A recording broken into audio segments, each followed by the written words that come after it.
Assalamualaikum warahmatullahi wabarakatuh.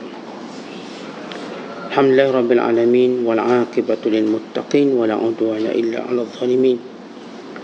Asyhadu an la ilaha illallah wahdahu la syarikalah wa asyhadu anna Muhammadan 'abduhu wa rasuluh. Allahumma salli wa sallim wa barik ala sayyidina Muhammad wa ala alihi wa sahbihi ajma'in. Amma ba'du. وقال المصنف رحمه الله تعالى ونفعنا الله به وبعلومه في الدارين آمين. Telah berkata Imam Al-Allamah Syekh Abdul Qadir Al-Jilani, semoga Allah Ta'ala merahmatinya dan kita mendapat manfaat serta barakah ilmunya. Tertetah sudah telur kewujudannya, memisahkannya dari kulitnya itu. Lalu dia mengutip biji-bijian hikmah, dipeluk oleh sayap-sayap pendekatan, dirangkul dengan sekeras-kerasnya untuk menjadi tuan punya hidangan dan asahan-asahan yang terbentang. Hai bodoh, engkau mempunyai cahaya yang berkilau-kilauan tetapi tidak pernah menetap. Ada benda tawaran tetapi begitu dia datang, dia terus pergi. Engkau perlu binasa 1000 kali dan mati pun 1000 kali. Kemudian akhirnya engkau harus menetap sebagaimana tetapnya kedatangan malam dan siang. Selalu berterusan, tidak pernah berubah. Bercita-cita dan memberi jalan kepada bayanganmu yang telah menjadi pemasak bagi 7 lapisan bumi. Jangan banyak dakwa-dakwi. Engkau baru digigit pijak-pijak, sudah ribut satu dunia. Baru kurang satu suap dari makananmu sudah macam datang kiamat. Tinggalkan ehwal yang merasuk dirimu. Dan engkau berkahwin dengan hatimu supaya engkau mendapat anak-anak yang bakal menduduki tangga rahsiamu. Engkau merantau ke timur dan ke barat, melalui darat dan laut. Engkau sedang tidur. Nabi SAW bersabda, manusia semuanya tidur. Bila mereka mati, barulah mereka sedar. Alangkah buruknya laku seorang yang baru sedar sesudah mati. Muslimin dan muslimat dan penonton yang dirahmati Allah sekalian, kalau semalam kita huraikan bagaimana Rasulullah sallallahu alaihi wasallam menjelaskan bahawa dunia itu penjara bagi orang yang beriman dan syurga bagi orang kafir, yang memberi dua pengertian. Pengertian yang pertama, bahawa orang Islam, mereka ini diikat dengan hukum hakam. Dan yang kedua, nikmat yang diperolehi oleh orang beriman dengan perbandingan nikmat yang Allah sediakan di syurga. Manakala orang kafir, dunia ini menjadi syurga mereka, kerana mereka di sini tidak ada hukum hakam, mengikut hawa nafsu, mengikut apa yang mereka nak. Mereka tak pernah fikirkan dosa, bercakap sesuka rasa, menghina apa sahaja yang mereka nak hina. Kerana ini syurga mereka dengan maksud tidak terikat dengan hukum. Dan yang kedua, bahawa dunia ini syurga bagi orang kafir, bagi nisbah azab yang Allah Ta'ala sediakan untuk mereka. Kerana azab nanti dalam neraka bagi orang kafir, pertama, mereka kekal selamanya. Yang kedua, tidak akan diringan pun azab walau barang satu hari. Fala yukhaffafu anhumul azab wala hum yunzarun. Tidak akan diringankan azab, tidak juga mereka akan diberi rehat. Dia tak boleh nak rehat dulu sebab penat dah kena azab, rehatlah sekejap, terus sambung menyambung. Dan kerana mereka nanti dalam neraka tidak mendapat syafaat, tidak ada seorang pun yang boleh membantu dan menolong mereka, sama ada kawan rapat mereka atau siapa sahaja. Kerana Allah Ta'ala telah meletakkan hukumnya bahawa orang kafir tidak akan keluar daripada neraka. Begitu maksud dunia ini, syurga bagi orang kafir, penjara bagi orang beriman. Namun di kalangan orang beriman, dunia itu bukanlah penjara bagi mereka. Ya, Nabi SAW menyebut dunia itu penjara. Tapi bagi orang beriman melihat bukan ia penjara. Dari sudut mana? Bukan pertentangan dengan apa yang Rasulullah sebut. Tidak sebut dalam maksud dunia ini penjara orang beriman. Pertama, orang Islam terikat dengan hukum hakam atau taklif, bebanan syariat.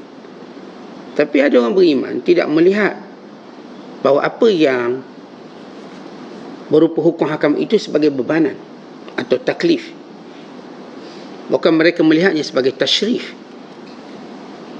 Betul, sembahyang itu adalah taklif, yakni wajib buat. Zakat itu ialah taklif.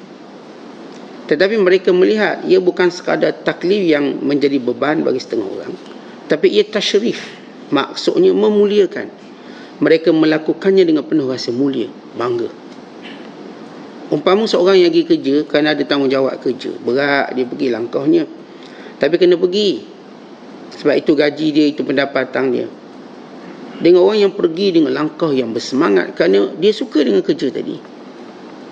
Dia tidak melihat sebab gajinya atau sebab keluarga yang akan dinafkahinya, tapi dia melihat pada pekerjaan itu suatu benda yang dia suka. Dia seronok, dia gembira. Dia melaksanakan segala tuntutan. Tapi waktu dia melakukan perintah Allah, dia tak terasa macam penjara. Dia tak rasa. Dia tak rasa macam taklif. Ini yang disebut oleh Syekh Abdul Qadir dengan dalilnya ialah firman Allah Ta'ala, wa man yattaqillah yaj'al lahu makhraja. Siapa yang benar-benar bertakwa pada Allah, maka Allah jadikan baginya jalan keluar, dan dia dapat rezeki tanpa dihitungnya. Artinya manusia pada permulaan hidup, bila mana buat satu perintah, dibuat secara terpaksa. Anak-anak disuruh sembahyang secara paksa, disuruh puasa, disuruh menutup aurat. Budak nak je telanjang sentiasa, dia lebih selesa sebelah air telanjang. Lalu kita didik dia tutup aurat, jangan bagi abang tengok, adik tengok, kakak tengok. Saya selalu didik dia supaya dia ada rasa malu. Dan kerap kali juga kita marah dia kerana tak tutup aurat, telanjang depan kawan-kawan dia. Pada permulaan manusia ni dididik sehingga dia melihat bahawa syariat itu beban, sehingga ibu ayah dia sentiasa pantau dia, dah sembahyang belum, ni puasa betul ke atau puasa tak betul ni. Itu dan ini pesan demi pesan. Lalu mereka naik, oleh kerana kebiasaan mereka buat taat. Mereka naik peringkat kedua, mereka sendiri faham itu kewajipan. Kerana manusia bila terbiasa sesuatu, maka suka baginya meninggalkannya. Kita dah biasa macam tu. Memang mak kita ajar kita solat, tutup aurat. Kita dah terbiasa keluar rumah pakai tudung. Bagi perempuan, keluar rumah dalam keadaan tutup aurat. Lalu kita mula melalui fasa kedua dalam kehidupan beragama, kita melakukan dengan sedar. Ia kewajiban. Namun masih lagi kita rasa beban dia. Masih lagi. Sebab itu bila kita sudah solat, kita rasa ringan beban tadi. Alhamdulillah dah solat selesai. Lepas habis Ramadan, alhamdulillah dah habis puasa. Kita seperti terhenggus kecil atau seperti menghela nafas, menghilangkan beban seperti seorang pekerja yang sudah meletakkan batu-batu di tempatnya. Lega saya. Kan kita akan rasa bila sudah sembahyang rasa lega. Lepas solat, alhamdulillah dah solat, lega sikit. Tidak macam hutang tak habis. Dah habis Ramadan, alhamdulillah lega habis Ramadan. Lepas habis qiyam mulai, lega dah habis qiyam. Kerana kita masih lagi melihat ia taklif, dan kita melakukannya dengan mujahadah, sungguh-sungguh. Kita tak membencinya, tapi setiap kali kita melakukannya, kita terasa teringan beban. Seperti syariat ini beban pada kita. Ia beban. Memang dalam semua kehidupan ini ialah beban yang kita sebut sebagai stres. Semua kita kerja tu stres. Bila cuti kita pun tenang. Kita compete, kita berlomba untuk menang, stres. Sehingga bila selesai perlombaan, kita pun okey, tenang dah lah. Demikian juga hal-hal lain. Kita memiliki isteri atau pasangan, kita rasa stres. Kerana kita ada tanggungjawab pada isteri kita. Si isteri ada stres, ada tanggungjawab pada suaminya. anak-anak kita. Rasa tekanan tadi. Lalu kerana kita melihat ini perintah Allah, wajib. Melihat pahala yang Allah sediakan. Melihat nikmat yang Allah berikan. Lalu stres ini kita kawal dengan ilmu kita. Ilmu.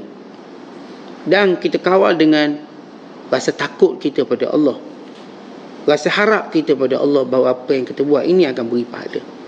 Waktu kita mendapat satu takdir Allah, kita pun stres. Rasa terbeban. Kerana itu Allah Ta'ala pertama-tama suruh kita sabar. Datang je bala Allah, sabar. Manusia bila dia kena pukulan takdir Allah, dia terlalu berat. Umpama dia letakkan batu di belakangnya, maka yang pertama dia perlu buat ialah sabar. Sambil memperbanyakkan zikir pada Allah. Memulakan takdir yang kita tak suka dengan ungkapan dan ucapan inna lillahi wa inna ilaihi raji'un. Dan doa Allahumma ajurni fi musibati wa akhluf li khairan minha. Ya Allah, berilah pahala atas ujian ini dan gantikan aku apa yang lebih baik. Tapi manusia terus menunggu sesuatu yang dirasa baik. Sabar. Satu benda yang agak kita katakan stres. Kita stres. Ini peringkat kedua kita. Peringkat ini dipanggil peringkat mukmin. Peringkat pertama tadi ialah Muslim, mengajar ketundukan. Peringkat kedua ialah mukmin, mengajar keyakinan. Kita pergi pada peringkat ketiga, kita sebut muttaqin. Muttaqin ialah orang-orang yang melakukan ibadat dengan penuh rasa kelazatan ibadat. Lazat ibadat. Kerana itu dia tak menganggap beban. Kerana Syekh Abdul Qadir menyatakan mereka ini umpama apa? Umpama orang muttaqin. Sebab beliau bacakan dulu ayat wa may yattaqillah, siapa yang bertakwa pada Allah diberikan jalan keluar. Umpama bertakwa itu seperti seekor anak ayam yang baru tertetas daripada telurnya. Dia duduk dalam telur ayam yang sempit, tapi okey boleh duduk. Lalu telur ayam tadi pun pecah untuk keluarkan anak ayam. Anak ayam ini mencicik kegembiraan. Dia keluar daripada tetasan telur tersebut, berpisah daripada kulitnya. Kemudian diletakkan di hadapannya biji-bijian untuk dimakan, yang berupa hikmah, kebijaksanaan. Diletakkan di hadapannya hidangan-hidangan atbaq dan asahan-asahannya, yakni segala perkara-perkara yang menjadi kebaikan-kebaikannya. Maka ayam ini terus mematuk dan mematuk. Setiap benih, setiap bijian di hadapannya pada hidangan-hidangan yang tersedia, sehingga dia menjadi kuat, menjadi ayam yang kuat. Itu perumpamaan. Seumpama kita ni baru menetas daripada kewujudan kita. Maksud telur kewujudan ialah kita selama ini nampak diri kita, kita tak nampak Allah. Selagi mana kita nampak diri kita, kita nampak kewujudan kita. Saya. Ini saya usahakan, ini strategi saya, ini kepandaian saya, ini duit, harta benda saya, ini kerana kebaikan saya. Kita belum keluar. Kalau selagi mana kita melihat diri kita punca kebaikan atau sebagainya, selagi itulah apa yang kita dapat di dunia ini, kita terasa beban. Kita terasa beban. Tetapi bila kita melihat ini adalah kurnia Allah Ta'ala, maka beban itu terangkat dan digantikan dengan apa yang disebut sebagai halawah, yakni kemanisan. Jadi proses yang nak disebut oleh Syekh Abdul Qadir, daripada dunia itu penjara orang beriman, itu kita melakukan sesuatu secara taklif syarak, sehingga kita melihat apa yang Allah Ta'ala syariatkan pada kita itu suatu perkara yang amat manis, satu perkara yang amat seronok. Lalu kita mula memanjangkan solat walau tidak dituntut, walau tidak diwajibkan. Kita mula memperbanyakkan sedekah walau tidak diwajibkan. Kita memperbanyakkan baca Quran, berzikir, mengingati Allah. Sebab itu kata Hasan Basri, tafaqqadul halawata fi thalathin, fi salati wal qur'ani wal zikri, fa in wajadtumuha famdu wa abshiru, wa in lam tajiduha fa'lam anna babaka mughlaqun. Kata Hasan Basri, carilah kemanisan dalam ibadat. Artinya buat ibadat sampai rasa manis. Pertama, carilah kemanisan ibadat itu pada 3 keadaan. Ada 3 perkara. Yang pertama, carilah kemanisan dalam solat. Yang kedua, carilah kemanisan dalam membaca Al-Quran. Yang ketiga, carilah kemanisan dalam berzikir pada Allah. Kalau sekiranya kamu dapati kemanisan pada 3 perkara ini, maka teruskan dan bergembira. Tetapi kalau kamu tak jumpa kemanisan pada 3 perkara ini, ketahuilah pintu antaramu dengan Allah tertutup.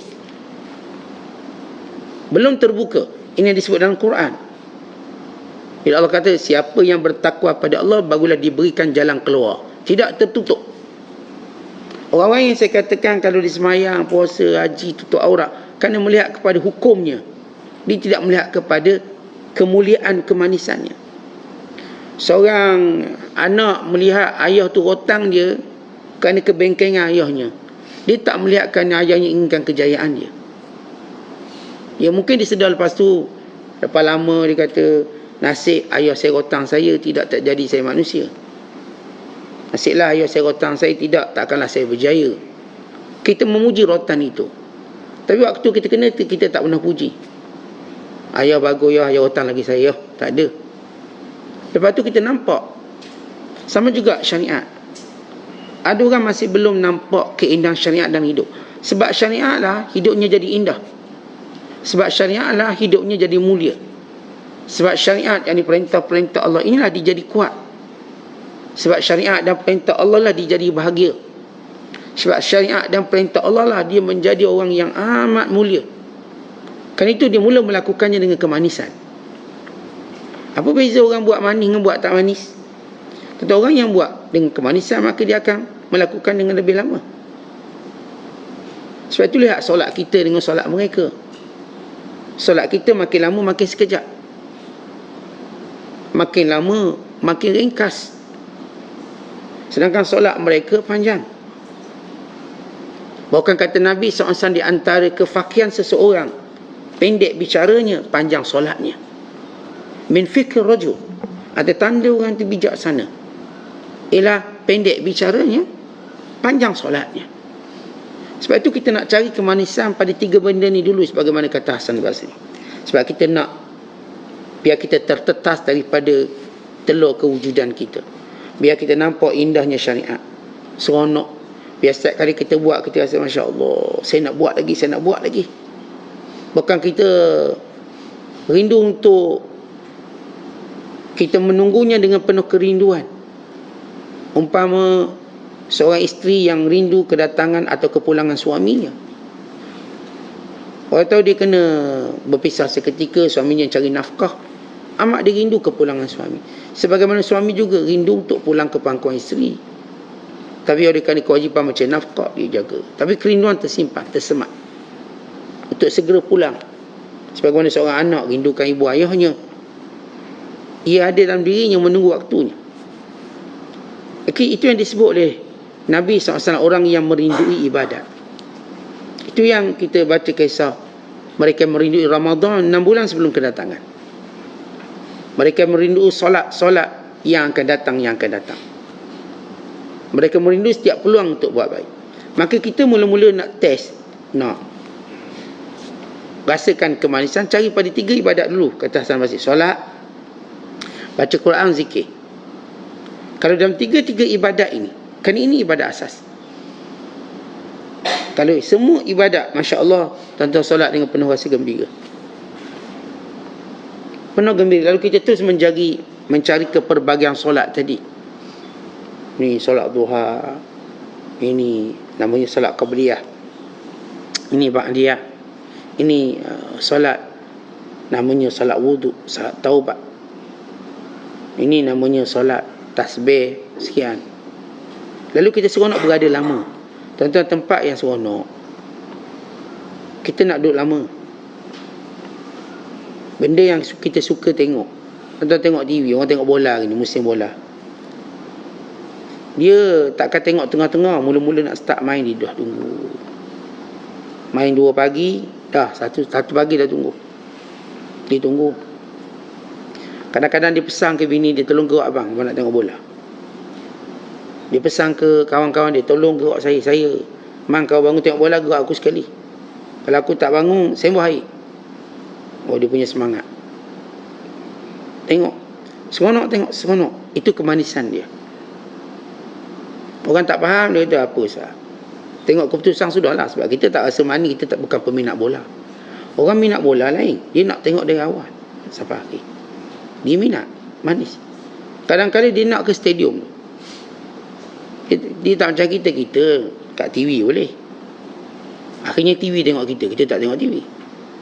Dia orang ni ke stadium dengan sekian-sekian. Muka pun dah berubah dah. Asal orang masuk stadium muka binatang. Seladang, harimau, penyu. Ikut dam tengok binatang apa dia sokong. Sebelum stadium tu muka orang lagi. Masuk stadium semua tukar binatang pula. Kenapa? Kerana dia suka, dia minat. Dia bersorak, dia menjerit. Dia tak pernah berhenti menjerit. Itulah zikirnya. Zikir penonton bola. Zikir. Makin kuat zikir, makin manis rasanya. Sampai habis suara zikir. Makin tengok sampai habis 90 minit. Keluar pula stadium berjam. Cari parking. Agak-agak tak puas hati, baling bas pemain bola lain. Agak tak puas hati lah. Benda boleh baling. Tu pun seronok juga. Itu jihad dia pula. Jihad. Habis satu game. Kenapa? Dia seronok. Orang yang tak pernah lalu benda tu, dia tak rasa. Yang lalu tu dia rasa. Kita yang tak minat, tak tahu benda memang kita kata apa benda dia ada orang. Tetapi kalau dia tahu benda yang sama dalam ibadat, kemanisannya, maka dia akan melihat orang yang sanggup menunggu solat. Mereka yang menunggu waktu qiyamul lail. Sehingga tidur mereka tak lena umpama seorang menunggu hari raya. Tak lena dia. Dan mereka rasa kemanisan dalam solat. Dalam panjang solat mereka. Kadang-kadang berdiri mereka sampai satu tempoh yang amat panjang. Kadang-kadang rokok mereka panjang. Kadang-kadang sujud mereka panjang. Dengan bahasa mudah, solat itu panjang. Sebab Allah beri kemanisan. Yang kedua, kemanisan dalam baca Quran. Maka mereka ni bila baca Quran, bukan kerana biar satu hari ada baca Quran. Bukan, kerana mereka memang suka baca Quran. Lalu mereka baca satu jumlah yang tak terhitung banyaknya. Al-Imam Ibn Qudamah, setiap hari sebelum dia memulakan, ataupun setiap hari dia jadi rutin, dia baca 7 juzuk satu hari. Dalam kesibukan dia mengajar, berceramah, kesibukan dia bersama isteri-isterinya, anak-anaknya, dia baca Quran 7 juzuk satu hari. Satu jumlah besar. Kita hari ni yang tak berapa sibuk ni, kau dapat baca sejuzuk sehari, satu pencapaian yang baik. Dapat baca sejuzuk sehari, itu satu benda yang baik. Kau dapat baca 2 lagi bagus. 3 dah pencen ni, takkanlah baca Quran sikit, banyak sikit. Pencen lepas habis kuliah subuh, saya habis duha, Ustaz, saya baca Quran 3 juzuk sampailah pukul 10, pukul 11. Kalau dia baca Quran sampai dia rasa manis, berarti dia di kalangan orang yang Allah Ta'ala terbuka jalan untuk melihat ibadat tadi bukan lagi taklif, tapi keseronokan, tashrif. Tentang para malaikat, mereka ini makhluk yang tak ada dosa, dan mereka tak pernah buat maksiat. Bukan kata buat, bercita-cita pun belum pernah, tidak pernah. Apa yang malaikat buat dengan ibadat-ibadat? Sebagai tashrif, kemuliaannya. Mereka rasa mulia dengan ibadat. Kerana itu mereka melakukan ibadat dengan rasa kemuliaan. Kalau seorang nak mencapai tahap kemalaikatan, kerana iman manusia ini dia boleh naik pada tingkat malaikat. Bila mana dia mula buat ibadat bukan kerana bebanan syariat, tapi kerana kemuliaan syariat. Dia buat. Dia tutup aurat kerana kemuliaan syariat. Maka bila dia baca Quran dia rasa seronok, itu tanda dia dapat tashrif. Yang ketiga, waktu zikir. Seringkali kalau kita buka Quran, bila kita tengok tentang perintah Allah tentang zikir, Allah tak pernah kata zikirlah Allah sikit-sikit. Pasti Allah sebut banyak. Sebut banyak-banyak. Sebut pagi dan petang, siang dan malam. Sentiasa bertasbih, memuji Allah. Bukratan wa asila, pagi dan petang. Asyian wa hina tudhirun. pada waktu petang dan pada waktu zuhur. Zikir satu benda yang Allah suruh kita banyak dan banyak. Macam saya kata, kalau orang tengok bola, dia duduk senyap macam tu, tak sedap hidup dia. Dia mesti sebut je macam-macam. Dia bergendang, dia menyanyi, siapa habis? Apa habis suara? Nah, ni jumpa lelaki minat bola tu biasa, kalau perempuan minat bola luar biasa. Ni kat apa suara habis? Malang Ustaz, saya sorak bola kat stadium, boleh habis suara. Dia punya semangat. Kadang-kadang dia kata, Ustaz, suami saya ajak pergi England tengok bola. Saya kata, awak ni ngaruk betul ni. Suami minat. Dengan dia kalau bola bawa anak-anak. Juri apa habis suara. Nak tanya soalan kita pun dah tak faham dah. Suara tak ada. Apa sebab suara tak ada dia? Tengok bola, zikir bola. Tak, ni orang yang saya kata orang minat lah. Dia minat bola. Kita ni bola bukan dunia kita, tapi kita tengoklah dunia orang. Bila saya katakan seorang berzikir banyak, zikir, makin dizikir makin dia rasa kurang zikir dia. Sebelum dia zikir dia nampak, oh, jumlah ni banyak. Tak, bila dia masuk je zikir, dia akan rasa zikirnya kurang. Orang kata, oh, zikir ni 10,000. Kalau dia rasa banyak, dia belum masuk dalam lautan zikir. Umpama zikir, kalau kita naik ke laut, kita masih nampak daratan, kita masih belum jauh. Sampai kita tak nampak daratan, maka memang kita jauh.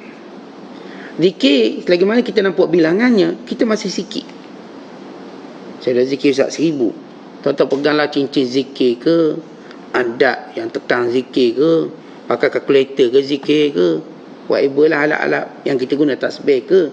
Bagaimana kita tahu bilangannya, ia masih sikit, sehingga kita tidak tahu bilangannya. Duit ni, kalau orang masih sebut banyak mana duit, kita tahu dia masih ada satu had. Kalau dia kata banyak suruh berapa, tak tahu berapa pi banyak, dia berada pada satu tahap lain. Zikir pun begitu. Kalau zikir, tuan-tuan masih tahu saya zikir 100, 1,000, masih sikit. Tuan-tuan masih melihat daratan dunia yang kita akan kembali padanya. Tetapi bila mana kita zikir banyak, kita berada tengah lautan yang kita tak tahu lagi mana daratannya, maka kita terus berzikir sehingga Allah hantar kita ke daratan yang Allah kehendaki, yakni pada darjat yang Allah kehendaki. Sebab orang yang Allah Ta'ala akan angkat ialah yang banyak zikir. Nabi-Nabi alaihissalam, mereka manusia yang paling banyak zikir. Tapi oleh kerana Rasul tahu umatnya, bila Rasulullah mengajar, dia macam cikgu lah. Cikgu ni ilmu dia dalam, tapi bila dia ajar budak, dia tak ajar semua. Dia pun dah beritahu ni budak ajar 1, dia pun turunkan ilmunya, level dah ajar 1. Ustaz ni dah ajar 2, level dah ajar 2. Silibus dia banyak ni je, dia tak akan beri semua. Dia cikgu ni pandai. Tapi bila dia mengajar, dia bertanya, cikgu besar, saya nak mengajar Jawa, dah jawab apa? Ustaz kena mengajar tu, cikgu ajar Jah 3 matematik. Saya dah tahu, ini aras dia. Saya tak boleh ajar dia aras dengan dah jam 4. Apatah lagi dengan tahap 1. Dia ada level. Kalau saya guru sejarah, okey, ni tingkatan berapa? 6 bawah. Okey, 6 bawah, saya 6 bawah. Kalau saya ada 7 tajuk, saya kata ini 4 tajuk yang pertama. Tajuk yang ke-5, ke-6 dan ke-7, ini bila dia 6 atas. Walaupun budak ni dah pandai dah, tapi saya takkan ajar. Belajar ni lah, tahap. Maka sama kita sebut zikir. Rasulullah SAW nak ajar beginner ni, dia ajar 33 kali lepas solat, 100 kali. Nabi SAW sebut ni 1000 kali. Rasulullah SAW sebut sekian-sekian. Tapi sahabat faham apa maksud. Kerana itu Abu Hurairah sebelum tidur dia berzikir sebanyak 12,000 kali. Sebelum dia tidur zikir. Sementara sekarang tuan-tuan jenis nak start tidurnya payah. Ustaz saya nak tidur malam-malam macam susah. Gangguan itu, gangguan. Tak, bukan gangguan. Bukan cerita gangguan. Sebab kita tak tahu apa kita nak buat sebelum tidur. Orang dia tak tahu benda dia nak buat sebelum tidur, tiba-tiba dia tak boleh tidur, maka dia anggap ini gangguan. Sebab kita kan bila masuk je bilik tidur, yang kita cuma fikir tidur. Tuan-tuan tak akan fikir lain. Masuk bilik tidur tutup lampu, buka aircon, tarik selimut, dah baca dah doa sikit-sikit, bismillahirrahmanirrahim, ahya wa amut, kita tidur. Ya, pada Waktu tertentu Allah izinkan kita tidur, awak tidur. Tapi ada hari kita tak boleh tidur. Allah nak tengok kita. Apa kita buat kalau tak boleh tidur? Bila kita tak boleh tidur, lalu kita nak tidur, kita cuba menentang fitrah kita. Akhirnya kita akan sakit. Seorang dia tak boleh tidur, tapi dia nak tidur, dia lawan. Dia macam berenang lawan arus. Dia akan penat. Dia akan penat. Sebab dia dah setting dalam otak dia, yang perlu dia buat tidur. Tetapi kalau dia tahu, katakan saya masuk tidur, saya masuk tidur pukul 11, pukul 12, tiba tak boleh tidur. Saya tu lawan untuk tidur. Saya tak boleh tidur. Walau Allah nak suruh saya buat sesuatu. Kalau saya buat setting saya, okey, tak tidur, okey, saya baca buku. Okey, saya buat benda lain. Saya nulis. Maka saya tak akan berlawan dengan sifat nak tidur tadi, sehingga saya dapat sesuatu yang baik. Jadi kita, tuan-tuan sekalian, kalau saya kata kita memang tak boleh tidur, saat saya penyakit gangguan tidur, ini mungkin orang sihir saya, Ustaz. Zaman-zaman saya kerja dulu pejabat. Daripada awak tengok orang sihir awak, kenapa tak lihat sesuatu yang menjadi penyempurna kepada agama kita? Belum tidur, zikir banyak-banyak. Kalau saya sebut tadi Abu Hurairah, dia berzikir sampai 12,000 sebelum tidur. Baik awak tidur sampai zikir. Zikir. Buang niat untuk tidur, tapi niat untuk zikir, maka Allah hadirkan tidur. Jangan saya zikir sampai tunggu tidur, saya nak zikir sampai tertidur. Bukan. Terus zikir sampai Allah tidurkan awak. Zikir, akhirnya dia hanyut dalam zikirnya. Maka itu cara yang patut kita buat. Jangan sekali-kali tuan-tuan dalam umur, macam umur tua ni, kita tak boleh tidur, lalu kita tak kata saya nak tidur, lalu kita cuba lawan tidur. Tidur tak boleh lawan, sebagaimana tidur tak boleh halang. Tuan-tuan tak boleh lawan tidur, tuan-tuan juga tidak boleh halang tidur. Kerana tidur itu ialah sultan. Dia sultan yang berkuasa. Kalau dia suruh kita tidur kat mana pun kita tidur. Akhirnya langgar lori pun tak apa. Orang naik kereta nampak lori, habis dah mata dah ngantuk, pejam juga dia. Pejam, sebab tidur itu sultan. An-naumu sultan. Sultan kalau beri arahan, tak kira kita siapa. Kamera fokus kat kita pun kita tidur. Ni yang namanya Perdana Menteri.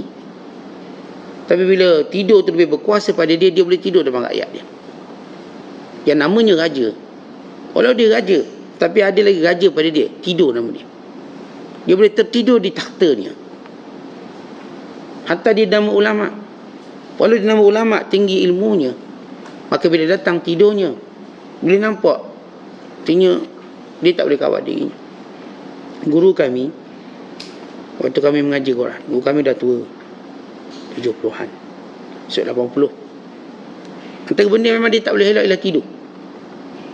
Jadi waktu kami mengaji, dia pun tidur. Tapi bila kami salah, dia pun bangun. Bila kami baca balik, dia pun tidur. Demikian kami belajar dengan dia. Kerana tidur ni sultan namanya, sultan. Bila dia tak nak tidur pula, kita buatlah macam-macam tak tidur. Pergi makan tu, makan obat tidur, tak jadi sultan.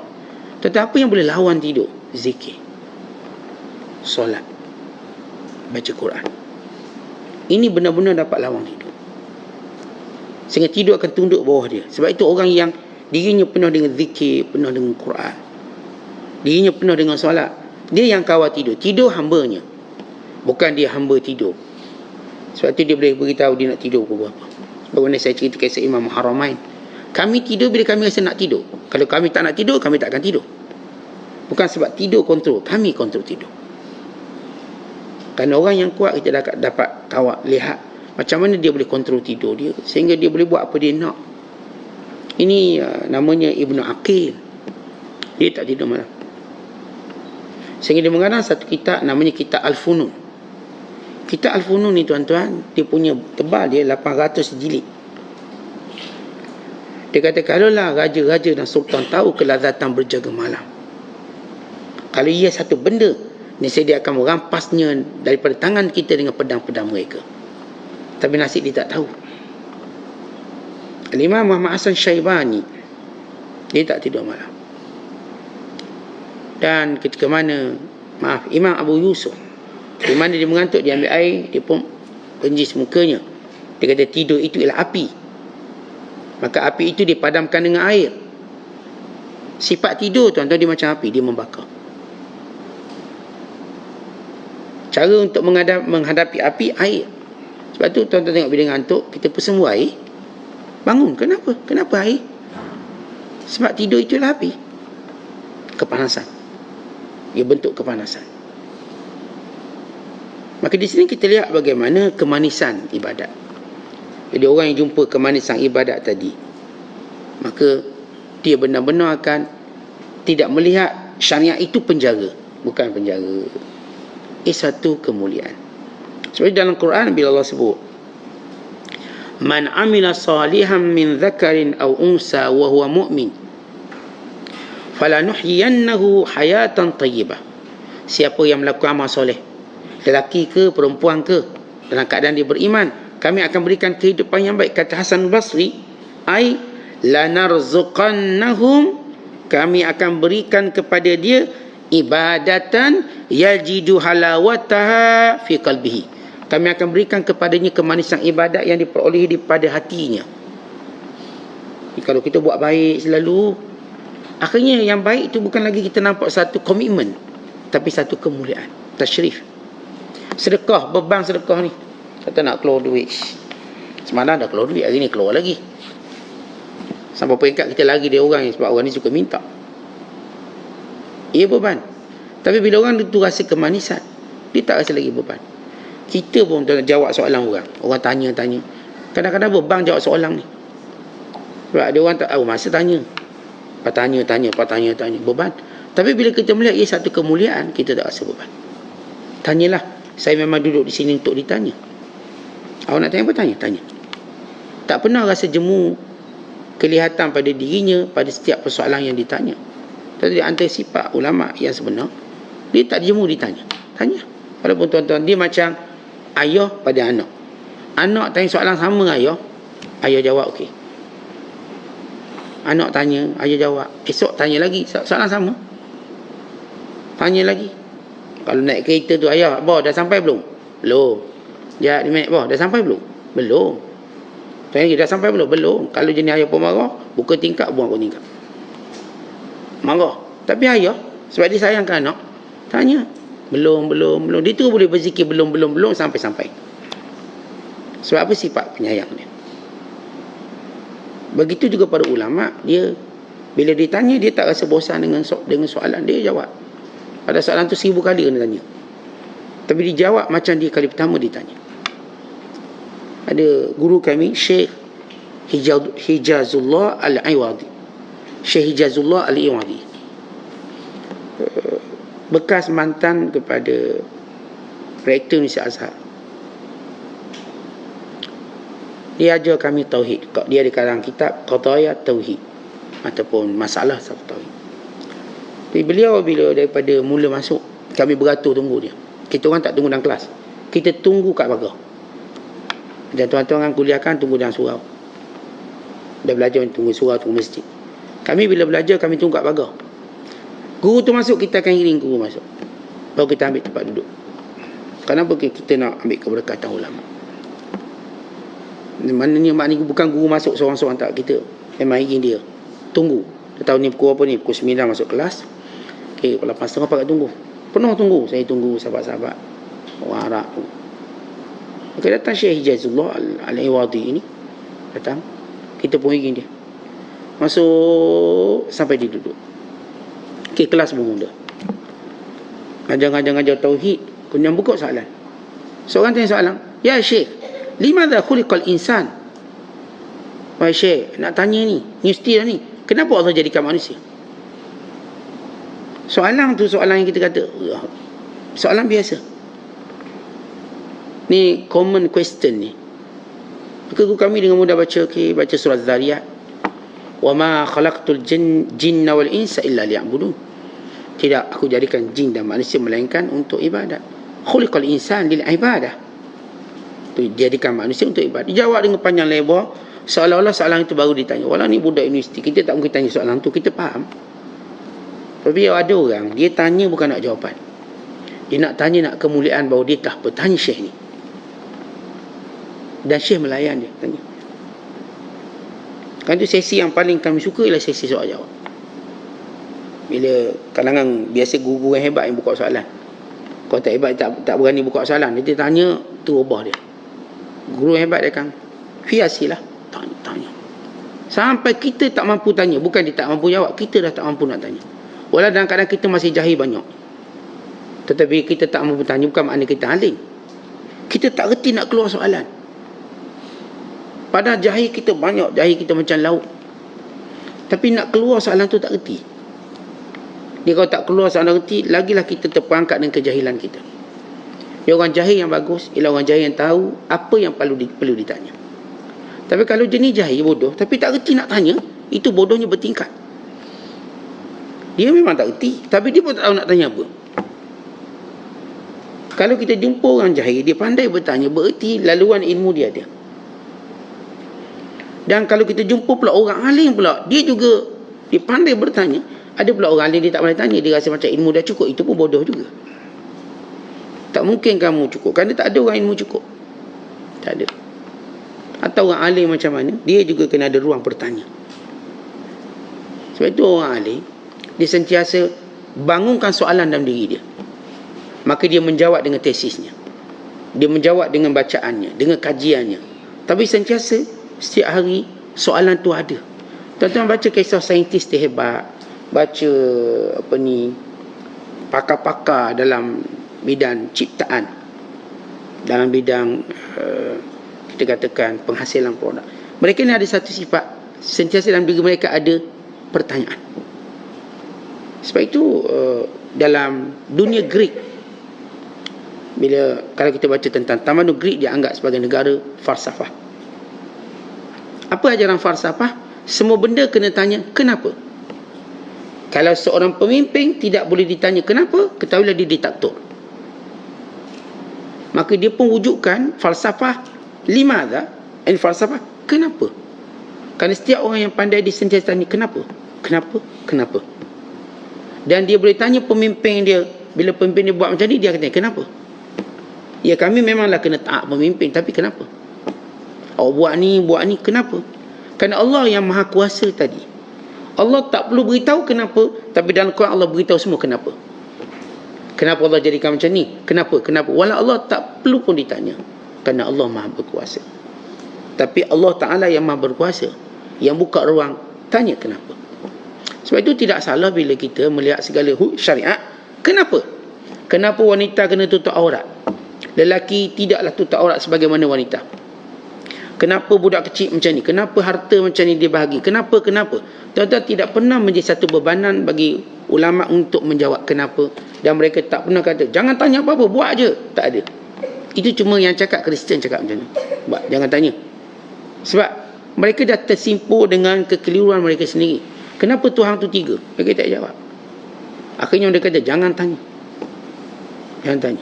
Bermula orang tanya itu, bodohlah dia. Orang tak tanya. Sebab tak ada orang suka nampak bodoh. Sebab itu kita tak suka tanya. Sebab apa nampak bodoh? Tuan-tuan, nampak bodoh jauh lebih baik daripada bodoh.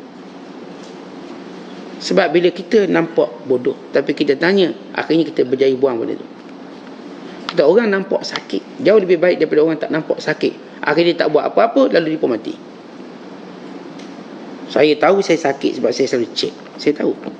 Dan orang yang tak cek apa, dan dia rasa dia tak sakit, akhirnya datang mengejut musibah dia. Ini qadiyah ataupun kita persoalan tanya kenapa dan kenapa. Jadi bila seorang saya katakan buat ibadat kepada Allah SWT, maka Allah berikan kemanisan kepadanya, dia terkeluar daripada makna taklif kepada tashrif, kemuliaan. Dia buat dengan penuh kemuliaan. Dia datangkan ibadat dengan penuh keseronokan. Dia merindui setiap detik-detik ibadat. Dia merindui zikirnya, dia merindui sekian-sekian. Dan zikirnya tidak lagi dihitung dengan nombor dan angka, tapi ia satu zikir yang banyak yang hidup dalam dirinya. Zikirnya umpama nafas yang dia bernafas. Tuan-tuan kira tak tuan-tuan bernafas berapa kali?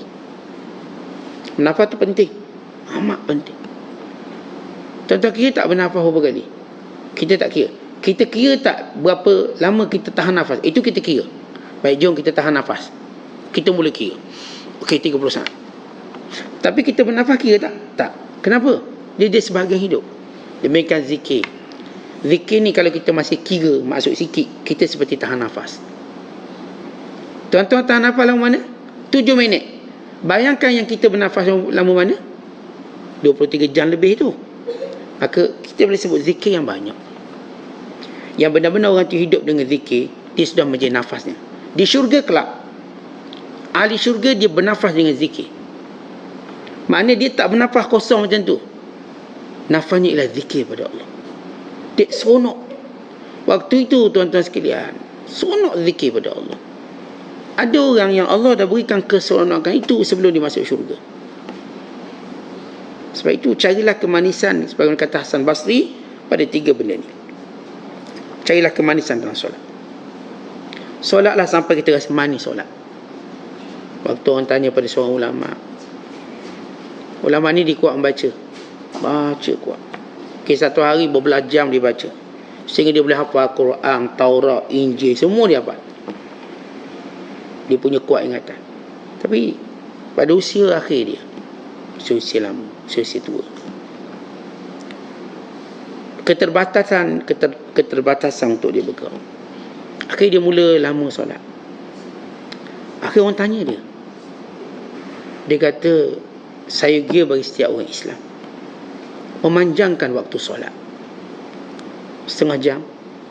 Kita kan qiyam mulai, kadang 10 minit je qiyam. Setengah jam, sejam, 2 jam atau 3 jam. Lagi panjang dia akan rasa lagi baik. Tuan-tuan, kalau kita ni latih diri kita. Tuan-tuan subuh bangun apa? Saya ikut waktu subuh 5.30. Ni tidur ikut waktu subuh. Baik, kita bangun sejam sebelum subuh dan cuba buat ibadat setengah jam pertama atau setengah jam yang kedua. Buat, amalkan. Kemudian cuba buat 1 jam. Sebenarnya makin lama kita solat, kita akan rasa kekuatan diri kita. Kita seperti menyingkap rahsia kita. Kalau tuan-tuan tengok, orang bila dia nak jadi tak baik, dia mula lupakan solat. Allah sebut dalam Quran tentang golongan ini. Kata Allah Ta'ala, para Nabi SAW meninggalkan satu keturunan, satu kelompok, dipanggil khalfun, adha'us salah wattaba'us syahwat. Dia mula-mula akan ada orang baik-baik, Nabi-Nabi. Lalu orang baik ini pun akan mati, dia akan tinggal orang yang tak baik. Allah Ta'ala ketika mana menyebut contoh orang tak baik, Allah sebut satu sifat pertama mereka. Khalfun, itu satu generasi. Khalfun ni generasi. Adha'us salah, mereka mensia-siakan solat. Wattaba'us syahwat, dan mereka ikut syahwat. Tentang anak-anak muda kita, bila kita tengok zaman yang nakal liar, apa yang tak ada? Solat. Mesti tak ada solat. Kalau solat dia tak ada, maka takkan ada baca Quran dia.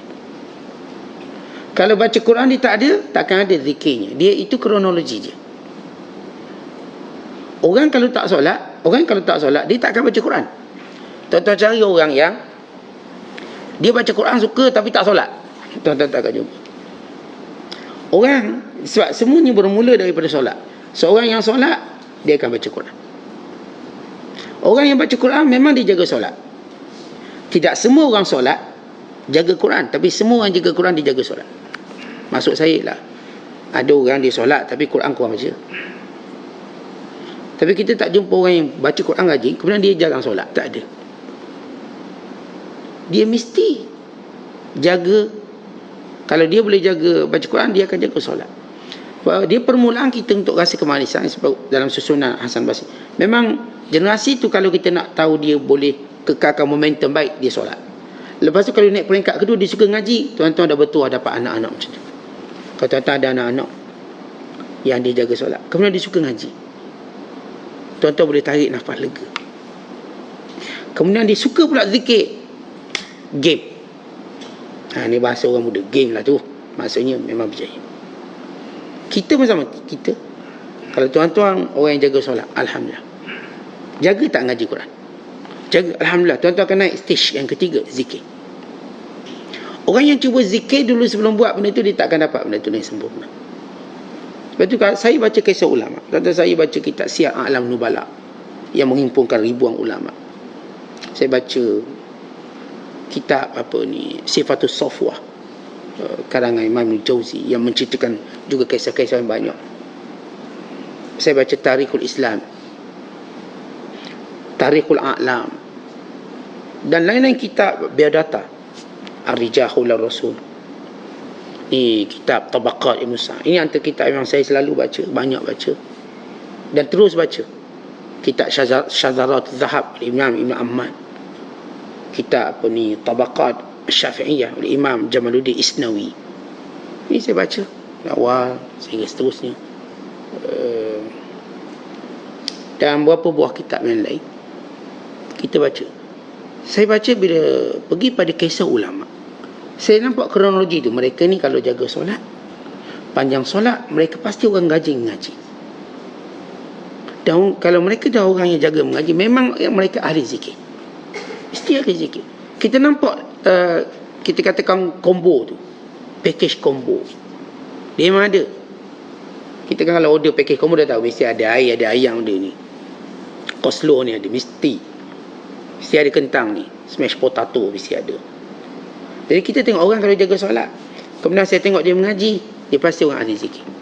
Tapi kalau dia memang ahli zikir, kita tahu dia orang baca Quran dan dia orang yang jaga solat.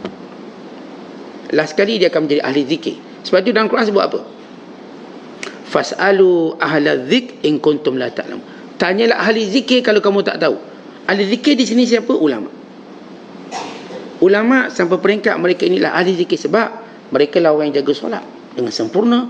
Kemudian mereka baca, mereka jaga Al-Quran, bukan tafsirnya, hukum hakamnya, dan mereka dah yang berzikir, sehingga Allah namakan mereka ahli zikir. Apa maksud zikir? Orang sentiasa ingat Allah. Dia ingat Allah dengan 3 ibadat penting. Sebab tu tengok, tuan-tuan dah jaga solat, dah alhamdulillah jaga, mengaji Quran ngaji tak? Kurang. Kalau kurang, zikir kita pun tak ke mana sebenarnya. Cuba baca Quran. Letak komitmen pagi sejuzuk, petang sejuzuk, atau sebelum tidur baca. Sebelum tidur bacalah sejuzuk. Yang saya katakan setengah-setengah orang ni nak tidur payah. No, payah ustaz nak tidur. Okey, baca Quran. Tapi dia perangai nak tidur, dia berlawang, pusing kanan, pusing kiri, tahu-tahu darah tinggi. Jumpa doktor-doktor semalam, saya tak tidur tu darah naik. Tapi makcik buat apa? Duk pusing-pusing gitulah ustaz, sampai ke bawah. Ataupun cakap doktor sampai ke bawah saya pusing. Kenapa lawan? Saya dah kata tidur ni tak payah lawan dia. Kawal dia boleh, lawan tak boleh.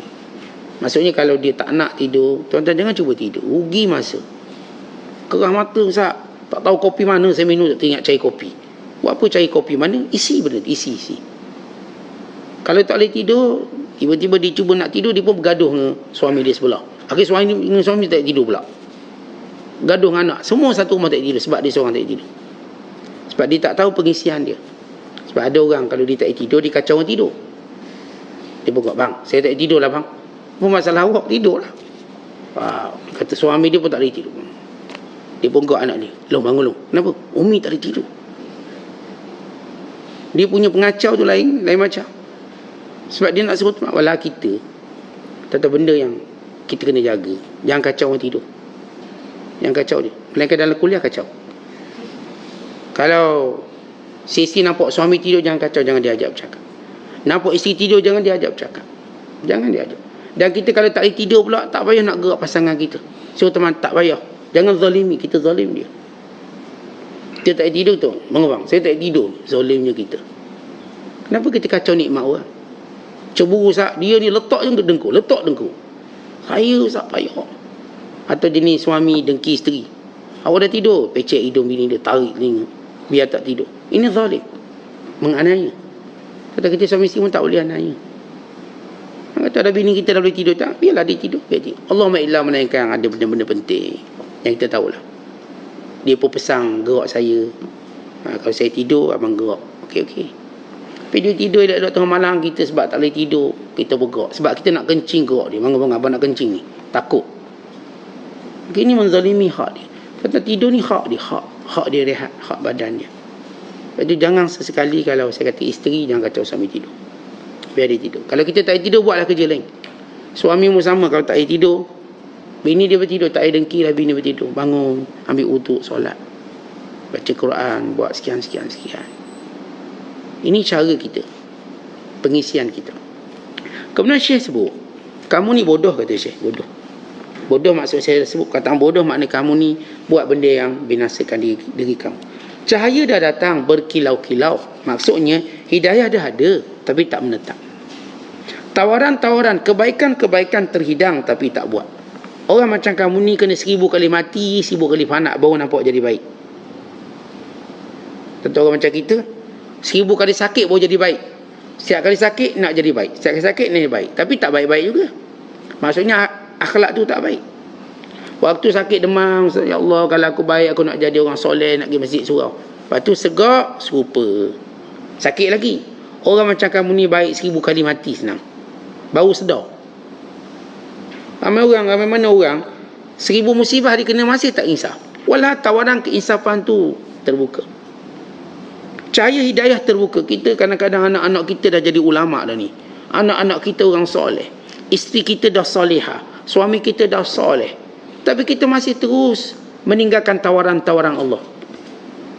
Allah beri hidayah. Allah beri segala peluang-peluang buat baik. Semua kita abaikan. Orang macam ni kata Syekh Abdul Qadir kena mati 1000 kali, kena fana 1000 kali. Barulah dia bangkit balik. Dia menetap dengan kebaikannya. Seperti malam dan siang. Tak pernah berubah peraturannya. Tak ada hidup bila jadi seperti malam dan siang. Tak pernah berubah walaupun berlaku. Sampai masa siang maka kita siang apa pun jadi. Sampai masa malam maka malam apa pun jadi. Kita dalam buat ibadat dan taat pada Allah, apa pun jadi kita buat taat. Jaga hidayah, pelihara hidayah. Ini yang disebut Syekh Abdul Qadir kata kamu ni cahaya datang berkilau-kilau tapi tak menetapkan kamu.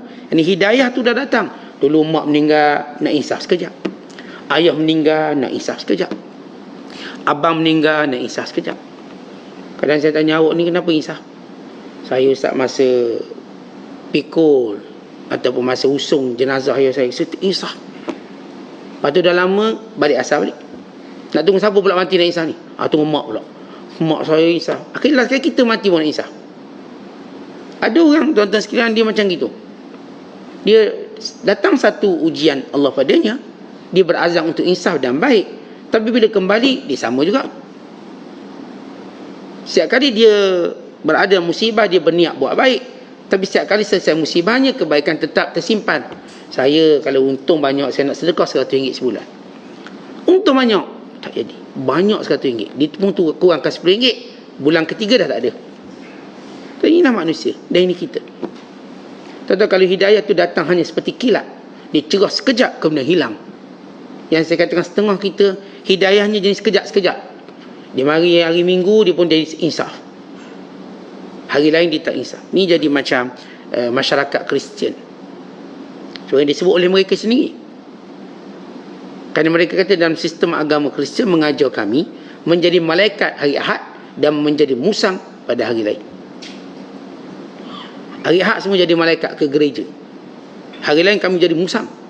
Itu sistem cara hidup mereka. Ini setengah saya katakan pemikir Kristian melihat agama Kristian. Tetapi Islam bukan begitu. Sebab itu Nabi melarang kita mengkhususkan ibadat. Tapi buat ibadat dan tambah ibadat. Kita tak diajar hari Jumaat buat ibadat, hari lain tak buat. Bukan. Nabi kata la tukhassisu yaumal jum'ah bisyam walal qiyam.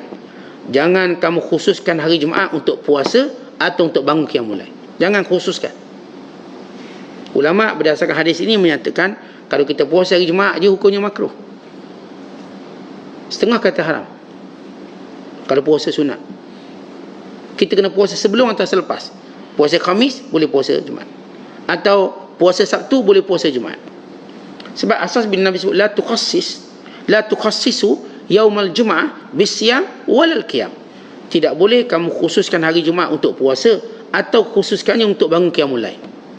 Kerana kita ibadat setiap hari tapi datang hari Jumaat kita tambah. Saya mahu ibadat setiap hari, Ustaz hari Jumaat saya lebih sikit baca Quran. Saya lebih sikit, itu tak apa. Kalau Jumaat dijadikan hari penambahan ibadat, itu memang digalakkan. Saya berselawat setiap hari tapi hari Jumaat saya banyak lagi selawat. Alhamdulillah. Saya start baca Quran sehari sejuzuk, mari hari Jumaat 2 juzuk, bagus. Tambah digalakkan. Khusus tidak digalakkan.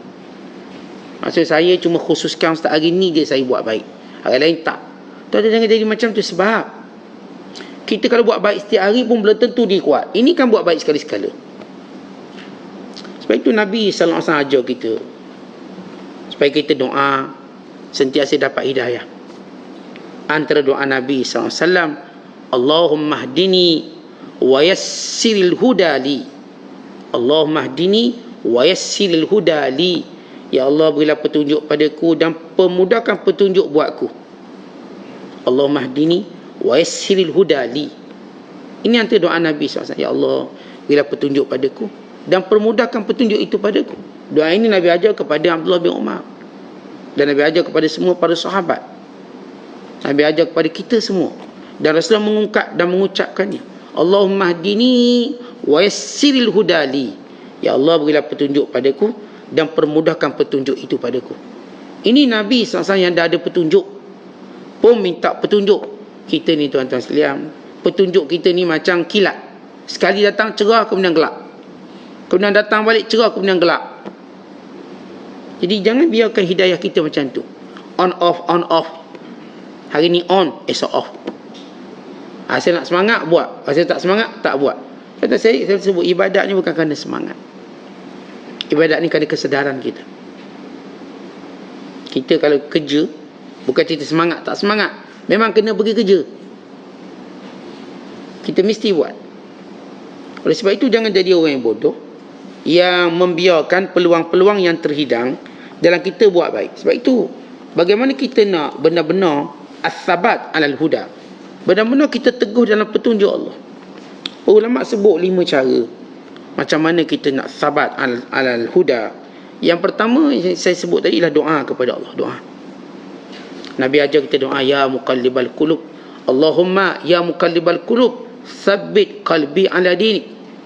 Wa ya musarrifal qulub, sarrif qalbi ila ta'atik atau ila dinik. Wahai Tuhan yang membolak-balikkan hati, tetapkan hatiku dalam agamamu. Doa. Dan termasuk doa yang kita sebut, Allahumma hdini wa yassir hudali. Ya Allah, beri petunjuk padaku dan permudahkan petunjuk tu padaku. Yang kedua ialah tanwi'ut ta'at, perbagaikan ibadat. Tuan-tuan, bila kita buat ibadat, dia ada sifat bosan. Perbagaikan ibadat. Tanwi', buat ni, buat tu, buat belaka. Sebab bila kita buat, yang satu ni dia akan topak kebosanan satu tu. Yang satu ni akan topak kebosanan tadi. Akhirnya semua kita buat dengan Masya Allah seronok. Sebab itu penting kita tanwi'. Tanwi' ni ke pelbagai ibadat. Tuan-tuan ngaji Quran, baca hadis, baca buku. Pelbagai. Kita kalau nak jaga malam, orang nak study malam, kaedah study malam, ada orang dia baca satu tajuk buku, dia boleh ngantuk. Tapi dia akan baca tajuk ni, tajuk ni, tajuk ni, cerita ni, habis apa subuh. Tanwi', ibadat pun sama. Sebab itu Rasul tanya, siapa hari ni puasa? Siapa yang hari ni beri makan fakir miskin? Siapa yang hari ni melawat orang sakit? Siapa yang hari ni iring jenazah? Maka awak jawab, saya. Kata Rasulullah, siapa yang buat 4 perkara ni, maka dia boleh masuk syurga ikut pintu mana dia nak. Awakah ni dia buat semua. Daripada hadis ni ulama sebut bahawa kita tuan-tuan kalau nak sentiasa dalam petunjuk, buat semua ibadat. Jangan pilih-pilih. Saya ustaz nak ni je, lain tak nak. Tak, buat ni. Kerana setiap satu dia akan top up yang satu. Kalau yang ni kita bosan, yang ni akan menghilangkan bosan. Dan yang ketiga kata ulama ialah kita ikat diri kita pada masjid dan penghuninya supaya kita kekal. Ikat kita, biar dikenal kita. Kalau kita hari ni ikat diri kita dengan madrasah ilmu, sampai ustaz kita kenal, kawan-kawan kita kenal. Sebab kalau kita tak ada, dia akan tanya, mana dia. Kita ikat. Sebab manusia ni, kalau dia tak rasa terikat, maka dia tak akan buat. Setiap orang kena cari satu cara untuk ikat. Sebesar-besar kapal pun kita kena ikat. Jangan cerita jenis fiber tu lagi kena ikat. Koyang sikit tu hanyut sampai Indonesia. Ni kapal sebesar-besar tu pun kena ikat. Besar dah, macam tak gerak dah ni. Kapal ni ada kapal apa ni, bawa barang. Dia punya panjangnya dekat 400 meter. Seluas lapang padang bola. Antara kapal kargo terbesar yang saya baca. Besar. Ni kalau dia duduk tu atas laut, dia macam tak bergerak sebab besar dia. Dia rasa sebesar lapang padang bola dengan kepanjangannya lebih kurang 398 meter atau hampir 400 meter. Ini 4 kali 400 panjang. Bila dia bergerak kat laut, sebelum dia berlabuh, dia duduk tu macam tak bergerak. Dek besar dia. Besar. Maksud saya ialah kita ni walaupun dah hebat pun kena ikat. Kenapa kena ikat? Sebab yang ikat ni menyebabkan kalau kita lari jauh, kawan-kawan kita mau tanya mana dia, lama tak nampak. Selama ni nampak dia, lama tak nampak dia. Tidak, dia duduk tiang tu lah, tiang tu dia. Dia duduk tepi tu, ni tak ada. Dah arwah. Kita pun buat tahlil ramai-ramai. Dah meninggal punya tak datang. Kadang tak tahu, ada orang meninggal tak nak beritahu. Sebab dia mungkin duduk jauh, tahu-tahu meninggal kawan kita. Kemudian yang keempat ialah bacalah kisah orang soleh. Baca selalu. Dalam Quran sebut apa? Wa kullan naqussu 'alaika min amba'i rusul linuthabbita bihi fuadak. Dan semua kisah-kisah rasul yang kami ceritakan dalam Quran untuk teguhkan hatimu dalam agama kami. Sebab itu baca kisah dia akan teguhkan. Yang last kali, yang kelima ialah tuan-tuan, intailah, tengoklah janji Allah kepada setiap orang yang buat baik. Lihat janji Allah kalau kita buat taat, Masya Allah, tak rugi kita. Rugi terlepas taat tu pada kita. Siap benda yang kita buat sekecil mana pun pahalanya besar. Kerana itu tuan-tuan sekalian, kita nak melihat ibadat itu ialah peluang. Dan bila peluang datang, kita mengambilnya. Siapa pun yang melihat ibadat ini peluang dia, kebaikan, maka dia akan berterusan dalam ibadat sebagaimana berterusan malam dan siang. Tak berubah dia. Baik, ini resepi dia yang kita bicarakan tentang kemanisan dalam ibadat dan juga as-sabat ala al-huda, tetap dalam petunjuk Allah Ta'ala yang nak disampaikan oleh Syekh Abdul Qadir. Bagaimana ibadat tidak lagi jadi beban, tapi kemanisan. Dan bagaimana kita tuan-tuan nak kekal teguh dalam hidayah Allah Subhanahu Wa Ta'ala. Wallahu a'lam bishawab. Assalamualaikum warahmatullahi wabarakatuh.